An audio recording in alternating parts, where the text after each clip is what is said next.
और ये हमारी जो संवाद की प्रक्रिया है जो धीमी हो गई थी, इसको तीव्र करने की आवश्यकता इसलिए महसूस हो रहा है क्योंकि जो पूरा चुनाव जो परिणाम है वह निश्चित तौर पे हमारे विचारधारा की जो लड़ाई जो है वह केवल हमारी चुनावी राजनीति तक सिमट गई है। हम चुनाव में सक्रिय होते हैं और फिर चुनाव के बाद हम निष्क्रिय हो जाते हैं, यह हमारी सबसे बड़ी विफलता है। थोड़ा वक्त लगेगा आज बातचीत करने में हमको, और घबराने की आवश्यकता नहीं है, समय से हम लोग खत्म भी करेंगे। प्रमुख बातों से हम पहले निर्वाचन आयोग पर थोड़ी हम चर्चा कर लें, ये बहुत जरूरी है। निर्वाचन आयोग की भूमिका हमारे लिए इसलिए सबसे बड़ा चीज है क्योंकि हमारे जो लोकतंत्र की जो चुनावी प्रणाली है उस प्रणाली को एक मशीन के तौर पे निर्वाचन आयोग उसको बनाए रखने की उसकी जिम्मेदारी भी है और उसको संचालित भी करता है। इसीलिए देश के संविधान निर्माताओं ने बहुत साफ शब्दों में एक उम्मीद किया था कि एक लोकतांत्रिक सरकारों के निर्माण के लिए बहुमत का होना आवश्यक है, बहुमत का होना आवश्यक है। लेकिन सरकारों को चलाने का जो आधार होगा वो सर्वानुमति होगा। हमारे जो आदरणीय नेता हैं, यह केवल दोनों एमएलए और एमएलसी नहीं रहे बल्कि सदन चलाने की जिम्मेदारी के पद पे थे। जो सबसे बड़ा हमारा कहा जाता है लोकतंत्र के सबसे बड़े जो रक्षक होते हैं वो हाउस के स्पीकर होते हैं, सरकार के नहीं। व्यवस्थापिका के प्रमुख हमारे यही हैं। हमारे दोनों का जो अनुभव है वो हमसे बेहतर अनुभव होगा। हम तो उस क्लास के छात्र हैं, संसदीय एज एमएलए एमपी हम लोग स्टूडेंट होते हैं हाउस के क्लास के, और हमारे हेडमास्टर कह सकते हैं, मास्टर नहीं हेडमास्टर अध्यक्ष ही लोग होते हैं। इनकी अनुमति से हम बोलते भी हैं और हमारी जो बोलने की जो सत्यता है इनकी अनुमति के ऊपर निर्भर करता है। वो जब चाहे हमारे भाषण को स्पंज कर देंगे, कह देंगे कि आपने जो भी बात कहा वो असत्य है, झूठा है, निकाल दिए जाएंगे। इतना नहीं ताकत होता, हम किस विषय पर बात करेंगे यह भी तय करने का अधिकार संसदीय प्रणाली में अध्यक्ष लोग की होती है। मैं अभी उस अध्यक्ष के पद पर नहीं जाना चाहता, वो एक अलग पूरी बात है कि किस तरीके से हमारी डेमोक्रेसी लोकतंत्र जो कमजोर हुआ है, हमारी पूरी जो संसदीय प्रणाली जो कमजोर हुआ है, वो एक लंबी गिरावट है जिसके चलते आज हाउस चलता ही नहीं। बिहार विधानसभा की बात करें तो केवल हम एक स्टाम्प है आज के दिन में, रबर स्टाम्प, क्योंकि कानून में लिखा है कि कोई भी सरकार चलाने के लिए उसको पैसे की जो खर्च है उसकी अनुमति विधानसभा या विधानमंडल से होना आवश्यक है। विधानमंडल की जरूरत नहीं है इसमें। बजट के मामले में विधानसभा अपने आप में उसके पास सर्वाधिकार सुरक्षित है, कोई भी दूसरे सदन की राय लेने की आवश्यकता नहीं है, ये कानून में लिखा है। तो अब केवल हाउस चलता है, विधानसभा विधान परिषद केवल बजट पास करने के लिए कि बजट उनका पास हो जाए, खर्चे का अधिकार मिल जाए और सरकार चलाने वाले लोग फिर निरंकुश तरीके से सरकार चलाएंगे। यह भारत के भीतर अब स्थापित परंपरा भी है और यही तथ्य भी है। मैं उस पर भी चर्चा नहीं करना चाहता यहाँ पर, केवल मैं संकेत दे रहा हूं। जो संकटग्रस्त जो हमारा क्षेत्र है उसके हम कुछ बिंदु हम छोड़ देते हैं आपके बीच में। मैं निर्वाचन आयोग पर उस कानून की बात करना चाहता हूं जो 1950 पीपुल्स रिप्रेजेंटेटिव एक्ट के जरिए इस देश में लोकतंत्र को चलाने के लिए निर्वाचन का अधिकार उनको मिला हुआ था। और उसमें बहुत बड़ा बात नहीं लिखा हुआ है, बहुत साफ बात एक लिखा हुआ है कि वयस्क मताधिकार। उसमें एक शब्द लिखा है वयस्क मताधिकार। भारत के भीतर जन्मा हुआ कोई भी व्यक्ति का वयस्क मताधिकार, यही एक लाइन लिखा हुआ है कि वो वोट देने का अधिकार होगा। वयस्क मताधिकार भारत में जन्मा हुआ। सवाल इस पैदा हो रहा है कि पूरा जो एसआईआर की जो पूरी बिहार के भीतर जो प्रयोग शुरू किया इन्होंने, जो अब राष्ट्रीय स्तर पर हो रहा है, हमारा चुनौती इसी बात को लेकर था कि इलेक्शन कमीशन, मैं पिटिशनर भी था सुप्रीम कोर्ट के भीतर, कि किस तरीके से इसका वायलेशन हो रहा है इस कानून का। जो लागू करने वाली जो एजेंसी है निर्वाचन आयोग, वो पूर्णतः गैरकानूनी तरीके से पूरे अभियान को चला रहा था। आप वयस्क मताधिकार की जांच में नागरिकता की जांच शुरू कर दिया गया था और नागरिकता की भी जांच में इस तरीके का फैसला दे रहा था कि पहले आपको फांसी की सजा दे दी जाएगी, मृत्यु दंड आपको दे दिया जाएगा और फिर आपको साबित करना होगा कि आप सही थे। ऐसा कहीं दुनिया में लोकतांत्रिक तरीके की देश में नहीं होता। पहले आरोप तय होता है, उसकी सुनवाई होती है और सुनवाई के बाद दंड का निर्धारण होता है। पीपुल्स रिप्रेजेंटेटिव एक्ट में यही बात लिखा हुआ था कि किसी मतदाता पे आपको संदेह हो तो बकायदा उसको नोटिस करिएगा और नोटिस होके वो सशरीर उपस्थित होगा और उपस्थित होने के बाद ही कोई निर्णय लिया जाएगा। लेकिन इस पूरी प्रक्रिया में इस नियम का कहीं कोई पालन नहीं हुआ और माननीय सुप्रीम कोर्ट इस मामले में विफल रहा। हम इसलिए विफल की बात कह रहे हैं कि अभी तक वो फैसला नहीं आया। हो सकता है कि हम जो बात कह रहे हो माननीय सुप्रीम कोर्ट जिस दिन अंतिम फैसला दे तो शायद मेरी बात को मान्यता दे दे, लेकिन वही हुआ। बिहार का तो चुनाव बीत गया।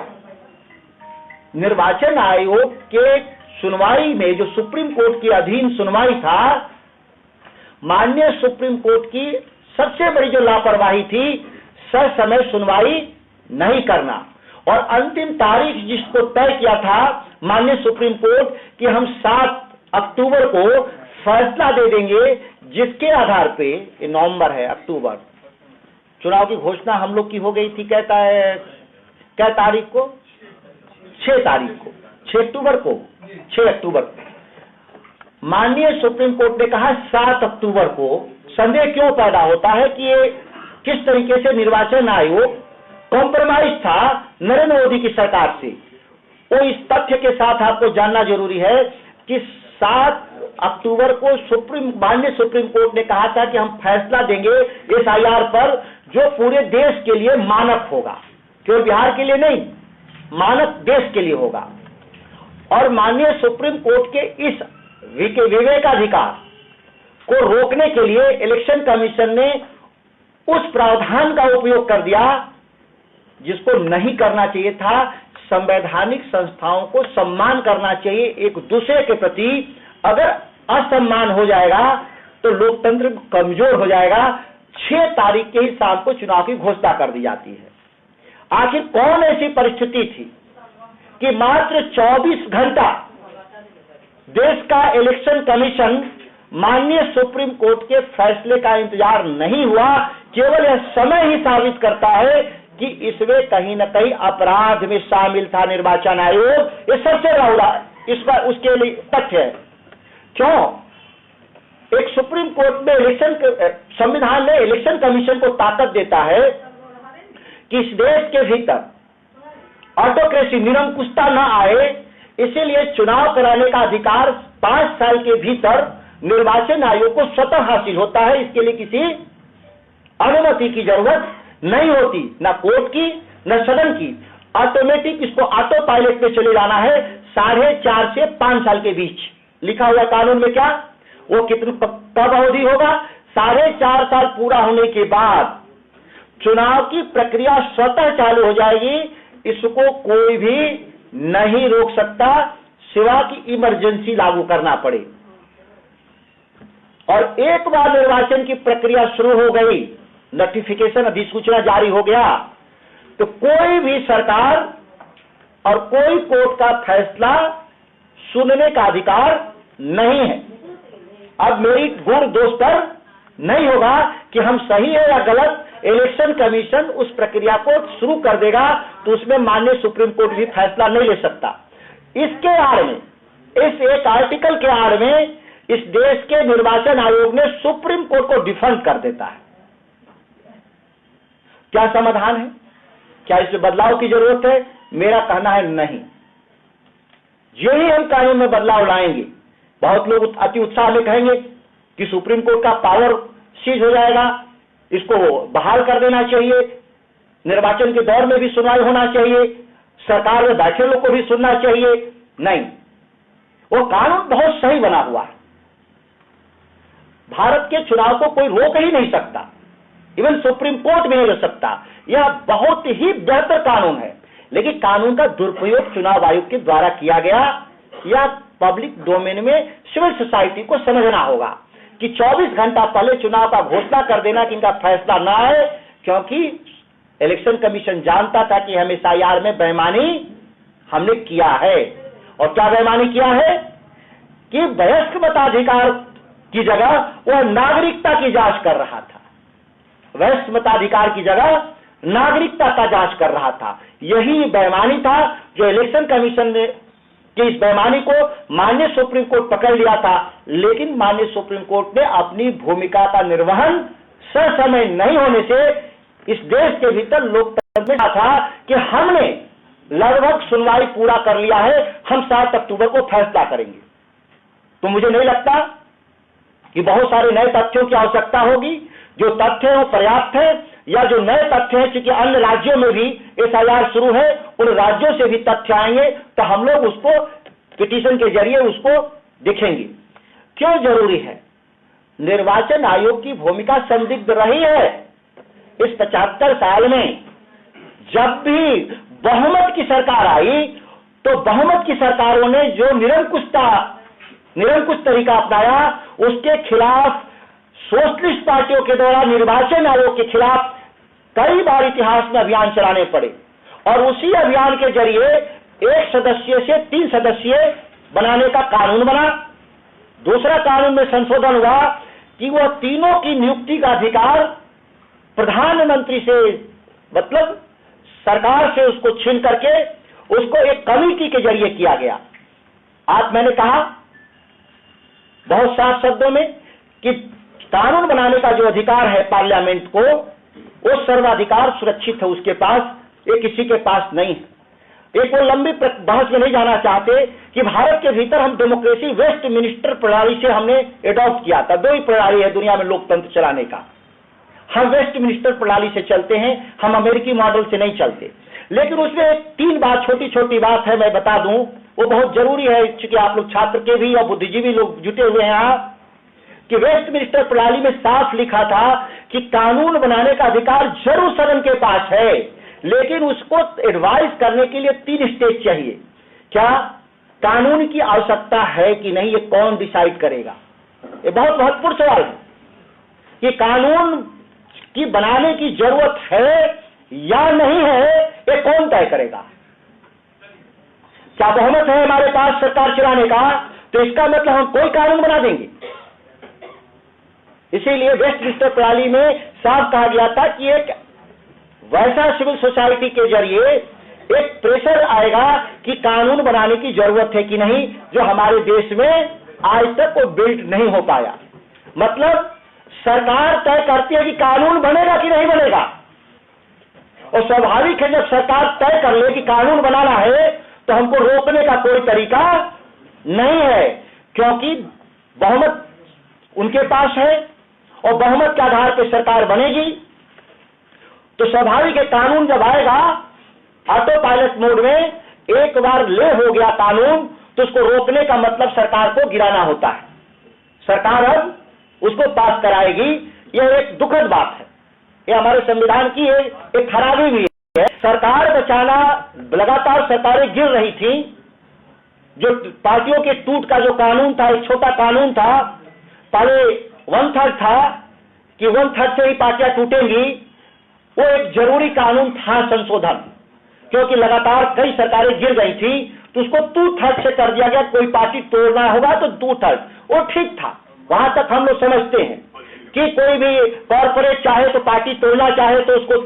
लेकिन गलती क्या हुआ कानून बनाते समय कि उसमें लिख दिया कि अगर कोई सदन के सदस्य पार्टी के डिफरेंस वॉइस में हैं, उनकी अलग राय है, इस आधार पर भी उनकी सदस्यता चली जाएगी। ये सबसे ज्यादा खराब कानून का उदाहरण है। इस देश के जिन राजनीतिज्ञों ने अगर ये तय किया था, मान लिया जी कोई आम आदमी के खिलाफ कोई कानून बन रहा है, जैसे कि उच्च शिक्षा नीति ही हो, तो उस पर हमारी जो पार्टी का अध्यक्ष का राय होगा वही मेरी राय होगा, ये हमारी अलग राय नहीं होगी। तो हमारा इंडिपेंडेंट नहीं हुआ, हमारा विधायिका की स्वतंत्रता बाधित हो गई। यहां पर आकर के केवल और केवल पार्टी के अध्यक्ष को देश का कोई कॉर्पोरेट हो या कोई प्रेशर ग्रुप अगर उसको कन्विंस कर लिया कि कानून को बनना है तो उसको कानून बनने से कोई नहीं रोक सकता, क्योंकि जो मेंबर है अब वो डमी है। हम जितना बहस नकली जो भी बहस करें विधानसभा लोकसभा के भीतर, हम नकली बहस करते हैं, वो वास्तविक बहस नहीं होता। क्यों? क्योंकि उसी कानून में लिखा है, उसी कानून में सर लोग अप्लाई करते हैं कि अगर आपकी राय पार्टी की राय के खिलाफ है तो आपकी सदस्यता रद्द कर दी जाएगी। हम बनाए थे कानून सरकार बचाने के लिए, लेकिन उस कानून के भीतर जो डेमोक्रेसी के लोकतंत्र के जो माफिया हैं, उन्होंने उसको कानून में इस प्रावधान को जुड़वा दिया कि कोई भी सदस्य अपनी पार्टी के शीर्ष के राय के विपरीत नहीं जा सकता।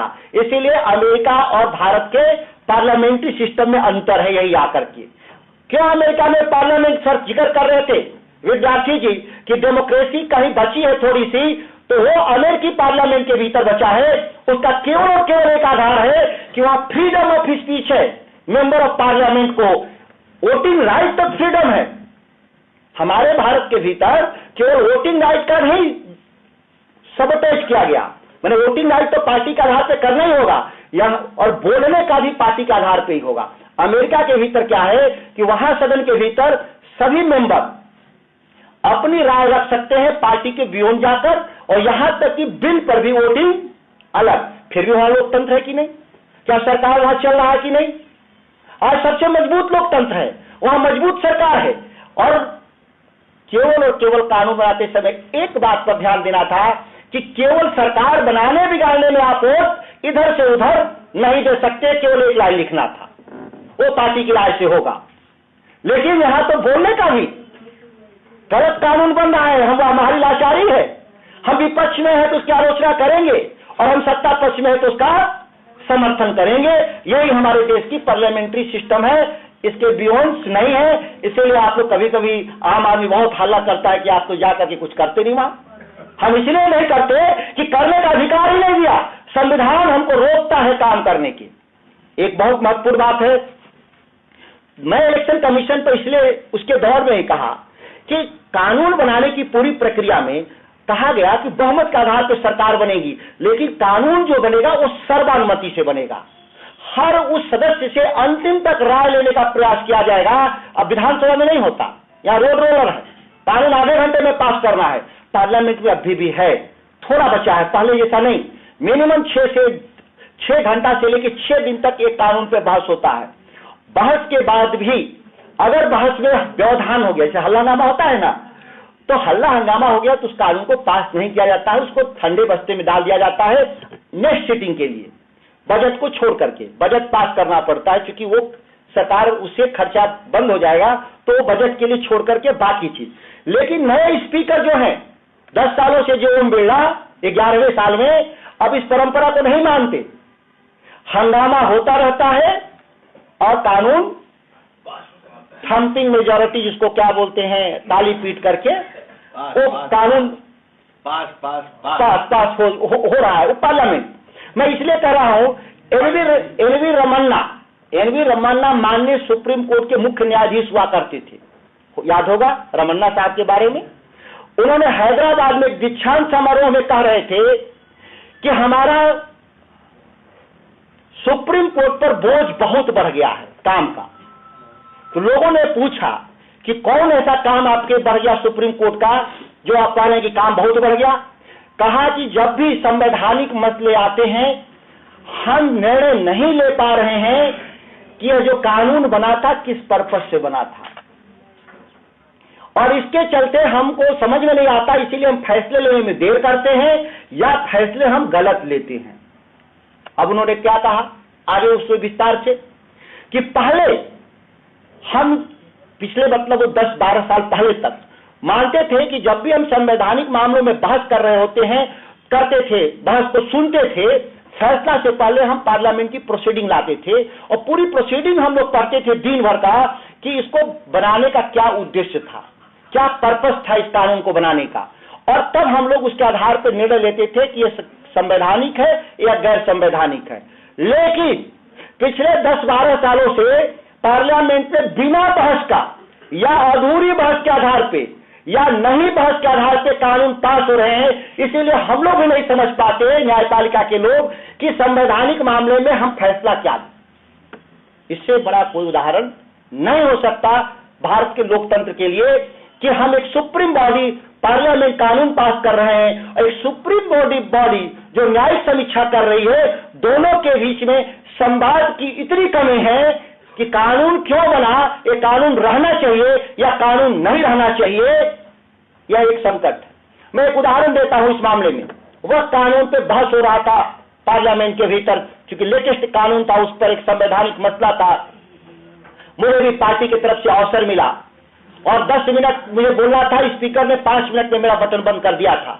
उनके पास एक वीटो है स्पीकर को, उन्होंने सीधे और हम चैलेंज नहीं कर सकते, ये भी ध्यान दीजिएगा। हम प्रधानमंत्री को चैलेंज कर सकते हैं इस देश में, हम राष्ट्रपति को चैलेंज कर सकते हैं, हम स्पीकर के किसी भी जुरिडिक्शन को चैलेंज नहीं कर सकते। एज ए मेंबर भी हम चैलेंज नहीं कर सकते। कोई मैकेनिज्म नहीं बना है, उनका निर्णय ही अंतिम निर्णय है हमारे लिए और कोई तरीका नहीं है। जितना विवेकाधीन पावर इस देश के भीतर स्पीकर को मिला है, उतना मुख्य न्यायाधीश को भी इस देश में नहीं मिला हुआ है। मैं साफ शब्दों में कह रहा हूं, उनको कंसल्टेशन के जरिए काम करना होता है। कॉलेजियम सिस्टम में 5-6 जजों के साथ या बेंच के साथ, ये सिंगल बेंच है हमारे स्पीकर, इनको कोई असिस्ट नहीं कर सकता और कोई सलाह नहीं दे सकता। इनकी मर्जी है, चाहे तो एडवोकेट जनरल को बुला के राय ले ले, नहीं चाहे तो नहीं ले, कोई बाइंडिंग इन पर नहीं है। और ये मिलना चाहिए था पावर कि कैसे कार्यपालिका से, प्रधानमंत्री से विधायिका को अलग रखा जाए, पूरे डिबेट को कैसे स्वतंत्र रखा जाए, जिसका इस्तेमाल अब नहीं होता। हम उसकी बात, इस पर नहीं चर्चा करेंगे। हम प्रॉब्लम कहां हुआ, वह कानून पे 10 मिनट की जगह 5 मिनट बोलना पड़ा और 3.5 मिनट पे मेरा बटन दबा दिया गया। मैं भी भूमिका तैयार कर रहा था, हमको फैक्ट पर आना पड़ा। फैक्ट भी 5 से 7 मिनट का था। मुझे मालूम होता कि 5 ही मिनट बोलना है तो मैं सीधे फैक्ट पर चला गया होता, भूमिका हम नहीं बनाए होते। मैंने एक बात पूछा था, माननीय स्पीकर महोदय, क्या भारत की संसद 2 तरह का कानून बनाएगी, अल्पसंख्यकों के लिए अलग और बहुसंख्यकों के लिए अलग? और मैंने कोट किया था, किसी सदन के भीतर जब राम मंदिर का ट्रस्ट बन रहा था तो उसमें 7 शब्दों में लिखा था कि कोई भी गैर हिंदू इसका मेंबर नहीं होगा। अगर कलेक्टर सेक्रेटरी होता है बोर्ड का, कलेक्टर अगर गैर धर्म का होगा तो उसका नीचे का अधिकारी उस बोर्ड में शामिल होगा। एडीएम से नीचे भी अगर कोई बौद्ध हो गया, कोई ईसाई हो गया, तो तब तक उसको खोजना है नीचे का अधिकारी, जब तक कि वो हिंदू ना हो। ठीक वही जब वक्त कानून बना रहे हैं तो उसके बोर्ड में आप दूसरे धर्म के लोगों को जोड़ने का काम किया और इसी आधार पे माननीय सुप्रीम कोर्ट में जब गया लोग, तो माननीय सुप्रीम कोर्ट ने इसी आधार पे उस सेक्शन को स्टे कर दिया और पूछा सरकार से, महत्वपूर्ण होता है पार्लियामेंट का बहस, अगर ठीक आप अपनी राय रखते हैं तो कोर्ट के लिए भी एक आधार होता है कि इस एक्ट का क्या पर्पस था। हम निर्वाचन आयोग पर इसलिए आना चाहते हैं, ये निर्वाचन आयोग का ही सब हिस्सा है।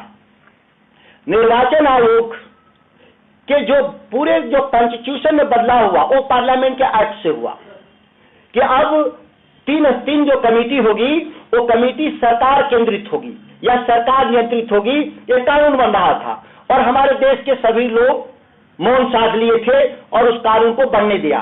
उसी दिन डेमोक्रेसी के डेथ वारंट पर साइन हो रहा था और एक तरफा अधिकार दिया गया इलेक्शन कमिश्नर को कि प्रधानमंत्री चुन ले कि कौन बनेगा इलेक्शन कमिश्नर और फिर प्रधानमंत्री के हिसाब से इलेक्शन कमिश्नर काम शुरू करेगा।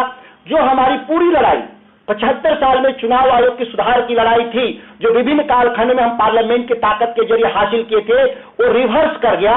हम पुनः वहीं चले गए जहां पहले निर्वाचन आयोग था और जिसका खामियाजा आज एसआईआर के जरिए, एसआईआर ही अकेला मसला नहीं है, पहले आचार संहिता 6 महीना पहले लागू हो जाता था, कोई भी नीतिगत घोषणा 6 महीना पहले आपको करना होता था, कोई बजट कोई डेवलपमेंट वो कंटिन्यूअस प्रोसेस में 6 महीना पहले उसको स्टॉप कर दिया जाता था।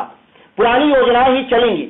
आज इलेक्शन कमीशन ने, अब तो आचार संहिता का किस दिन लागू होता है, जिस दिन नोटिफिकेशन आता है शाम को 4 बजे, उस दिन सुबह 10 बजे तक प्रधानमंत्री घोषणा कर रहा होता है या राज्य के मुख्यमंत्री नई नई घोषणाएं कर रहे होते हैं। हमारा आज लेवल प्लेइंग है ही नहीं। लोकतंत्र के बुनियाद में मैं पीछे थोड़ा जाना चाहता हूं।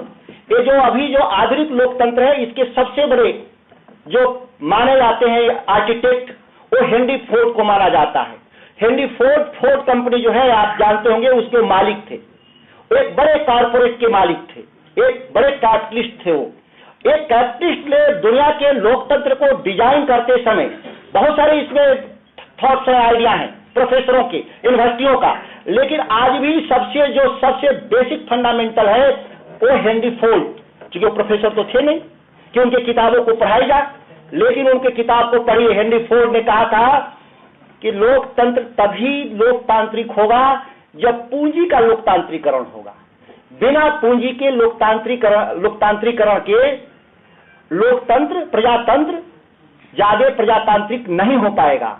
अब ये पूंजी को बहुत महत्व दिया था उन्होंने, और गांधी जी भी कहते थे, महात्मा गांधी, कि साधन बहुत महत्वपूर्ण है, कि हम पूरे आंदोलन को चलाने के लिए पैसा किसने लगाया। अगर साधन पवित्र नहीं है तो कभी भी लक्ष्य साध्य हमारे पवित्र नहीं हो सकते। इसीलिए उन्होंने कहा, पूंजी के लोकतंत्रीकरण की उन्होंने बात किया, इसीलिए उन्होंने शेयर होल्डिंग्स का विषय लाया कि कोई एक कॉर्पोरेट का, एक व्यक्ति का पैसा नहीं रहेगा, शेयर मार्केट में पैसा आपको फ्लोट करना होगा और आम आदमी को शेयर बेचना होगा। कितने रुपए का? 10 रुपए का। जितनी भी पूंजी होगी उसका भागा देकर 10 रुपए, जितना करोड़ शेयर होगा बाजार में आपको बेचना होगा। दूसरी बात उन्होंने कहा कि शेयर कोई एक व्यक्ति के पास सब शेयर नहीं होगा।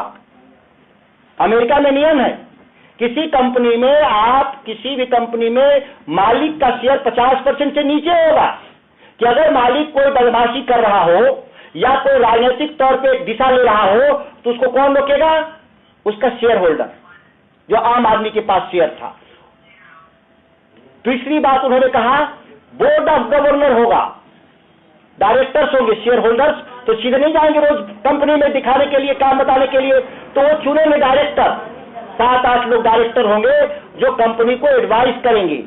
देखा जाए जितना हमारा लोकतंत्र भारत में, जितना मजबूत लोकतंत्र नहीं है आम आदमी से, कॉर्पोरेट ने अपने को लोकतांत्रिक प्रक्रिया के जरिए उसने कानून बनाया। अभी हम इसमें जाएंगे, 2 मिनट बताएंगे कि किस तरह से इस बार जो पार्लियामेंट का सेशन है देश के इतिहास में काला दिवस के रूप में याद किया जाएगा। इतने कानून लाने जा रहे हैं लोग, जहां पे श्रम बिल लाने जा रहे हैं जो सबसे काला कानून। इतना ही नहीं, सेबी का जो अभी मैं शेयर बाजार की बात कर रहा हूं, उस पर एक कानून लाने जा रहे हैं। ये काला दिन जो कॉर्पोरेट को अलोकतांत्रिक कर रहा है, कॉर्पोरेट को अलोकतांत्रिक, पूंजी का मैंने कहा लोकतंत्रीकरण होना चाहिए, यहां पे पूंजी का लोकतंत्रीकरण के खिलाफ एक कानून आने जा रहे हैं। तो आप कैसे कहेंगे कि देश में लोकतंत्र जिंदा रहेगा? और कोएग्जिस्टेंस है, पूंजीवाद और लोकतंत्र एक दूसरे के बिना जीवित रह ही नहीं सकता, ये हेनरी फोर्ड ने कहा था। और एक ढके छुपे सब लोग स्वीकार करते हैं। राजनीतिक दल चलाने वाले लोग कहते हैं पैसा कहां से आएगा हमको, हम कैसे पार्टी चलाएं, हमारी लाचारी है, इनसे लेना, उनसे लेना, कैंडिडेट से लेना, कई आरोप लगते हैं राजनीतिक दलों पे, नेताओं पे। एक है ये इसी कानून के जरिए आपको, और इसके बाद वो दूसरा कर रहे हैं ये 2 कानून, और तीसरा कानून भी इसी सत्र में ला रहे हैं, वो दिवालिया संशोधन कानून। एक कंपनी दिवालिया संशोधन कानून अधिकार देता है कि देश में 1-1 लाख करोड़ रुपए का लोन अनिल अंबानी पर था, 1.5 लाख करोड़ का, और सेटलमेंट कितने पर हुआ?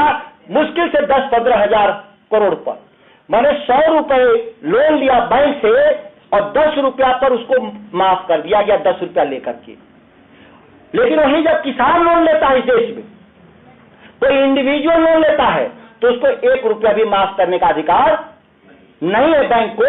यहां ऐसा कानून नहीं है। आपको पूरा चुकता करना होगा या फिर आपको जेल जाना होगा। क्यों जेल जाना होगा? उसमें पैसा को वसूलने का अधिकार जो मिला है वो कलेक्टर को है, और कलेक्टर हमेशा सरकार की बात करता है। इसमें कोर्ट, इसका अलग ट्रिब्यूनल है।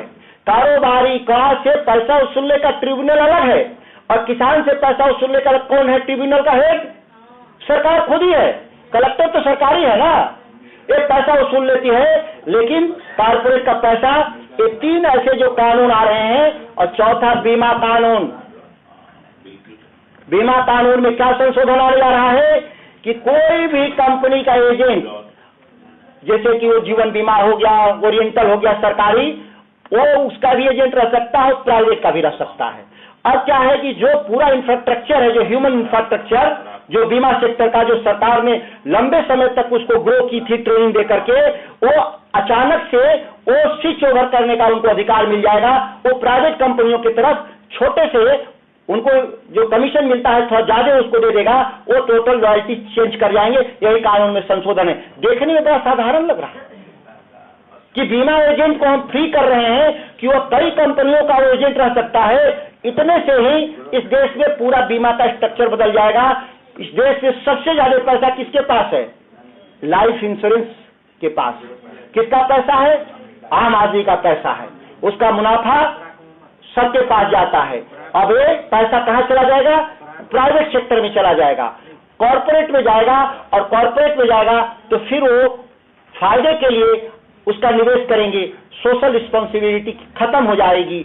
दोनों में फर्क इतना होता है कि सरकार केंद्रित जो पूंजी है और जो निजी क्षेत्र का केंद्रित पूंजी है, दोनों में मुनाफा होता है। लेकिन यहाँ सामाजिक सुरक्षा को बरकरार रखते हुए सरकार में, और निजी क्षेत्र में सामाजिक सुरक्षा नाम का कोई चीज नहीं रह जाता है, केवल और केवल मुनाफा रह जाता है। इतना ही फर्क है दोनों की व्यवस्था में।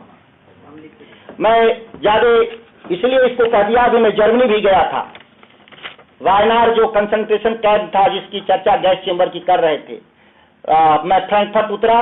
फ्रैंकफर्ट एयरपोर्ट पे एक राजनीतिक कार्यक्रम चल रहा था, और मुझे तब नजर गया, मुझे आकर्षित कैसे हुआ कि राजनीतिक कार्यक्रम में फ्रैंकफर्ट एयरपोर्ट पर कि वो जो नारे लगा रहे थे जर्मन भाषा में था, मुझे कोई समझ नहीं आ रहा था, लेकिन एक चीज समझ में आ रहा था कि महात्मा गांधी का फोटो लिए हुए था।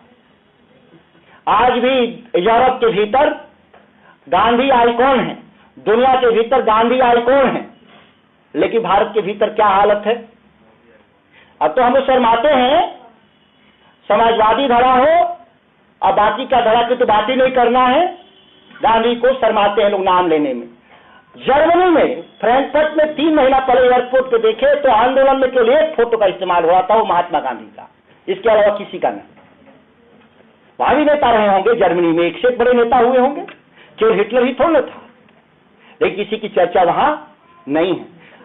क्योंकि जो बुनियाद है लोकतंत्र का, वो बुनियाद महात्मा गांधी के रास्ते जाता है, वो है पूंजी का लोकतंत्रीकरण। बाकी जो व्यवस्थाओं में पूंजी का लोकतंत्रीकरण कम है। क्यों कम है? लोग पूछते हैं कि समाजवाद और पूंजीवाद में क्या अंतर है? साम्यवाद और समाजवाद नहीं, साम्यवाद और पूंजीवाद में क्या अंतर है? मेरी जो पढ़ाई है, जो महात्मा गांधी और लोहिया ने लिखा है, मैं उसके आधार पर कह रहा हूं, दोनों ही एक ही व्यवस्था है। दोनों में कोई फंडामेंटल व्यवस्था में अंतर नहीं है। दोनों ही मुनाफा केंद्रित है, और मुनाफा पूंजीवाद में मुनाफा निजी व्यक्ति को जाता है, और साम्यवाद में वो मुनाफा राज्य को जाता है। लेकिन दोनों ही मुनाफा की बात कर रहा है, सरप्लसेस के कलेक्शंस की बात कर रहा है। पूरी सोसाइटी का जो निर्माण हुआ है वो कलेक्शन। सोसाइटी का मतलब कौन? गवर्नमेंट। कहा जाता है गवर्नमेंट की जरूरत क्यों पड़ी? जो सोसाइटी ने सरप्लस जनरेट किया वो किसके पास रहना चाहिए? क्योंकि किसी के घर पे सोना है, किसी के घर पे अनाज है तो लूट लेगा। तो लोगों ने कहा ये तो भाई इसको खत्म करना है ना, तो एक सरकार बनानी होगी, और सरकार की उदय हो गया तो सरकार के लिए पैसा चीज चलाने के लिए वो पैसा कौन देगा? वही आदमी देगा जिसके पास सरप्लस था, टैक्स के रूप में कलेक्ट किया गया, स्टेट के पास आएगा। यही है पूरी राज व्यवस्था दुनिया में। लाख साल पहले जब राज व्यवस्था शुरू हुआ 3000-4000 पहले, तो व्यवस्था का आधार इतना ही था कि इंडिविजुअल्स की संपत्ति को कलेक्ट करना राज के पास। लेकिन राज के पास कितनी संपत्ति होना चाहिए? राज के पास कितनी संपत्ति की जरूरत होनी चाहिए? किसी भी लोकतांत्रिक सरकार को चलाने के लिए कितने पैसे की जरूरत है? ये तय नहीं हुआ फार्मूला। अनलिमिटेड लोग पैसा मांग रहे हैं लोगों से, आम आदमी से, पैसा दो, हम राज चलाएंगे। क्या करेंगे? हम रोड बनाएंगे, हम पुल बनाएंगे, हम एयरपोर्ट बनाएंगे। किसने कहा? पैसा देने वाले सब लोग हैं, और फायदे किसको होंगे? ये बात को समझना होगा। 1-1 लाख करोड़ का इस देश में एयरपोर्ट बन रहा है, लेकिन 1 लाख करोड़ की मंडी नहीं बन रही है किसानों के लिए। ये फर्क होता है। इस देश के भीतर किसान का अनाज, फल सड़क पे बिकता है, लेकिन पैर में पहनने वाला जूता एयर कंडीशन में बिकता है। ये फर्क है, ये व्यवस्था था। सरकार का मतलब ये नहीं होता है कि आप पैसा लेकर के आम आदमी से यह पैसा पूंजीपतियों को आप दे देंगे। यही खेल है पूरा आज के समय में। जो सो कॉल्ड जो कैपिटलिस्ट जो अपने को प्रोग्रेसिव मानते हैं कि हम उद्योगों के समर्थक हैं और इसी तरह की सरकार होना चाहिए, ये विषय को लेकर के मैं बात को समाप्त करना चाहता हूं, ज्यादा लंबा नहीं खींचना चाहता। महात्मा गांधी के सामने एक सवाल था। जब कांग्रेस बन रही थी 1985 से लेकर 1885 से 1915 के बीच में सालाना एक जलसा होता था बड़े लोगों का, बैरिस्टरों का, और कांग्रेस एक प्रस्ताव पास करती थी और इसका कोई भी टेकर नहीं था इस देश में। आम आदमी कोई नहीं सोचता था कि कांग्रेस भी नाम का कोई चीज है और कांग्रेस कहां क्या रही है, वो लोग समझ नहीं पाते थे। महात्मा गांधी आते हैं तो केवल कांग्रेस को और आम जन को जोड़ देते हैं, तब कांग्रेस के एजेंडे बदल जाते हैं। महात्मा गांधी एक कांग्रेस, 3 कांग्रेस है, एक आजादी से पहले वाली कांग्रेस, एक आजादी के बाद वाली कांग्रेस और एक 69 के बाद वाली कांग्रेस। तीनों कांग्रेस अलग है। अगर तीनों को मिला दीजिएगा तो कोई भी डिस्कशन नहीं कर सकते। तीनों कांग्रेस एक नहीं है, तीनों कांग्रेस अलग है। आजादी से पहले वाली कांग्रेस ने जनता बनाई, जनता ने बनाई थी। आजादी के बाद वाली कांग्रेस किसने बनाई थी? नेहरू साहब ने बनाया था, और 69 में इंदिरा गांधी ने बनाया था। इंडिकेट और सिंडिकेट एक डेवलपमेंट इस पर नहीं बोलेंगे, ये इस पढ़िएगा आप लोग, पढ़ने वाले लोग की मेरा कहने का अर्थ क्या था। आम जन से क्या उन्होंने जुड़ाव पैदा हुआ महात्मा गांधी ने? वो जुड़ाव कहा कि देश में हमारा सत्ता परिवर्तन हमारा लक्ष्य नहीं है, और सत्ता परिवर्तन लक्ष्य कांग्रेस का 1930 तक नहीं था, 1935 तक नहीं था। इस देश में सत्ता परिवर्तन महात्मा गांधी वक्त की कांग्रेस में बात कर रहा हूं। बाकी लोगों के लिए सत्ता महत्वपूर्ण है, इसलिए कुछ लोग कहते होंगे कि हम सत्ता चाहिए। व्यवस्था परिवर्तन की बात कर रहे थे कि अंग्रेजों के भी जमाने में व्यवस्था अगर लोकतांत्रिक हो सकता है तो इसको करवा लेना चाहिए। लेकिन जब वो लोकतांत्रिक व्यवस्था नहीं कायम करना चाहते थे अंग्रेज, जबकि अपने लिए बेहतर उन्होंने बनाया था देश, ऐसा नहीं था। वो निरंकुश लोग नहीं थे। अंग्रेज अपने लिए निरंकुश नहीं थे, वो तो डेमोक्रेसी ले आए थे, बेहतरीन डेमोक्रेसी। आज भी हमसे उनकी बेहतरीन डेमोक्रेसी है, डेवलपमेंट भी उनका बेहतर है हमसे, उनकी गुणवत्ता, उनके सारे काम। लेकिन अपना राज, अंतिम में क्या फैसला हुआ कि हम अपना राज क्यों नहीं चला सकते, क्यों विदेशी? तो सामाजिक और आर्थिक बदलाव की लड़ाई थी उनकी कि लोकतंत्र में मतलब कि हमारा जो राजनीतिक बदलाव होगा, सत्ता बदलाव होगा, वो केवल हम राज के लिए नहीं कि वो गवर्नर था वो चला जाएगा और प्रधानमंत्री एक भारतीय बन जाएगा। ये व्यवस्था महात्मा गांधी ने नहीं कहा था। उन्होंने कहा था सामाजिक और आर्थिक बदलाव लाने का लक्ष्य है, इसीलिए लोग कांग्रेस से जुड़े या राजनीतिक दल से जुड़े या लोकतंत्र से जुड़े। ये तीनों लगभग कॉमन है, एक तरह से देखेंगे तो कोई तीनों में बहुत अंतर नहीं आप कर सकते हैं। लेकिन हम जब 75 साल के बाद आज खड़ा है, सामाजिक बदलाव हुए हैं, इसमें हम मानते हैं कि 70 से 80% लक्ष्य हम हासिल किए हैं। वो छुआछूत खत्म हुआ है, ऊंच नीच का भेदभाव खत्म हुआ है। ये सामाजिक परिवर्तन हम लोगों ने करने में कामयाब रहे हैं। यह लोकतंत्र की सबसे बड़ी हमारी ताकत है और सबसे बड़ी उपलब्धि भी हमारी है। लेकिन ठीक दूसरा पक्ष आर्थिक, वो गैर बराबरी बढ़ा है। हम 47 में जहां एक आम आदमी और एक अमीर आदमी के बीच के जो फासले को देखेंगे, वो फासला अब बढ़ गया। अमीर आदमी के पास पैसे ज्यादा चले गए और गरीब आदमी के पास पैसे कम हुए हैं। ये हमारी विफलता है 75 साल के लोकतंत्र की। इस बात में स्वीकार करने में कोई हर्ज नहीं है, ये तमाम आंकड़े भी कहते हैं। ऐसा नहीं कि हम बिना आंकड़े के कह रहे हैं। सर ने कोट किया कि 1% लोगों के पास 33% संपत्ति है। क्या ये आजादी के समय थे इतने? नहीं थे, इतने कम थे पैसे। और जो ये जो कानून की मैं बात कर रहा था, 5-6 कानून, हम इससे पहले वाले कानून को छोड़ दें तो इस प्रक्रिया को और तेज करेगा। पूंजी का केंद्रीकरण और तेजी से होगा। जो गोवलकर का जो बंच ऑफ थॉट है उस हिसाब से वो तेजी से आगे बढ़ेगा।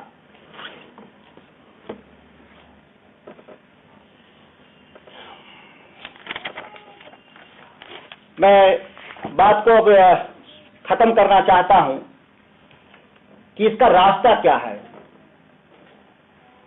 हम बैठे हुए लोग सोचते हैं कि अंतिम रास्ता केवल लोकसभा और विधानसभा है, तो हम मुगालते में हैं। लोग ये सोचते होंगे कि हम जिसको चुन लेंगे इसीलिए बदल देंगे, ये हम मुगालते में लोग हैं। हमको सिविल सोसाइटी जिसकी चर्चा किया था विद्यार्थी जी ने, मजबूत करना होगा।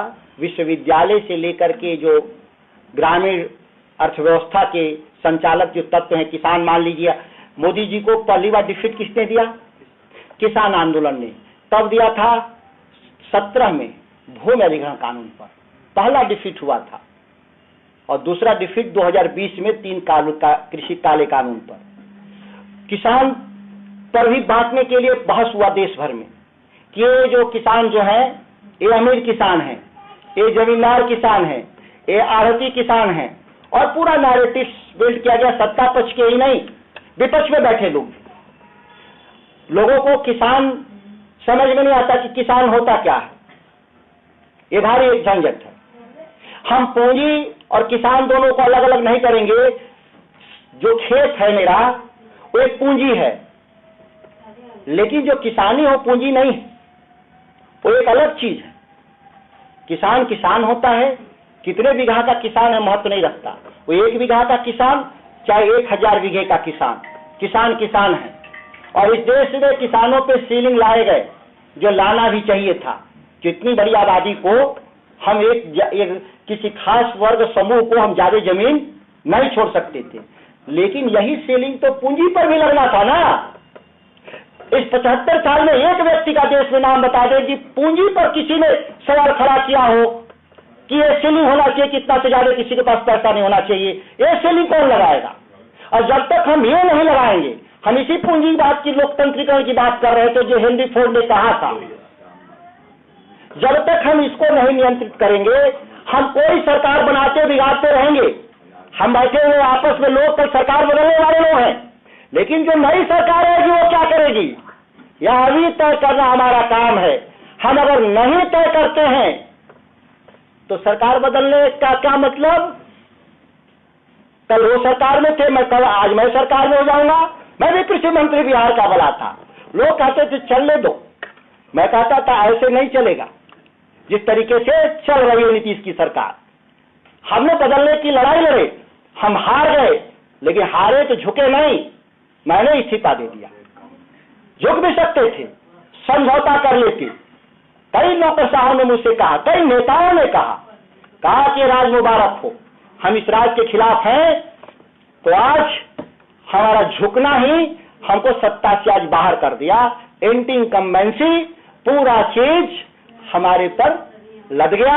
वो बच निकलने में कामयाब हुए तो जो बेईमान लोग थे वो बच निकले, आज वापस सत्ता में आ गए। हम लोग दोषी नहीं होते हुए भी दोषी साबित हुए, और आज हम सत्ता परिवर्तन में हम नहीं कर पाए। इस विफलता को भी मैं स्वीकार करता हूं व्यक्तिगत तौर पे। इसलिए हम पार्टी पर नहीं आरोप लगाते, सब लोग मिलकर अच्छा किया होगा। मैं मानता हूं कि हमने नहीं मुक्त करा पाया बिहार को। किससे मुक्त नहीं करा पाया? एक बीमार व्यक्ति से। अगर वो स्वस्थ होते तो एक अलग बात होती। एक बीमार व्यक्ति से हम बिहार को बदलाव नहीं कर पाए। 13 करोड़ लोग और हमारे जैसे राजनीति करने वाले लोगों का कोई अचीवमेंट नहीं है, विफलता है। मैं नहीं संकल्प के साथ अपनी बात को समाप्त करता हूं। जय हिंद।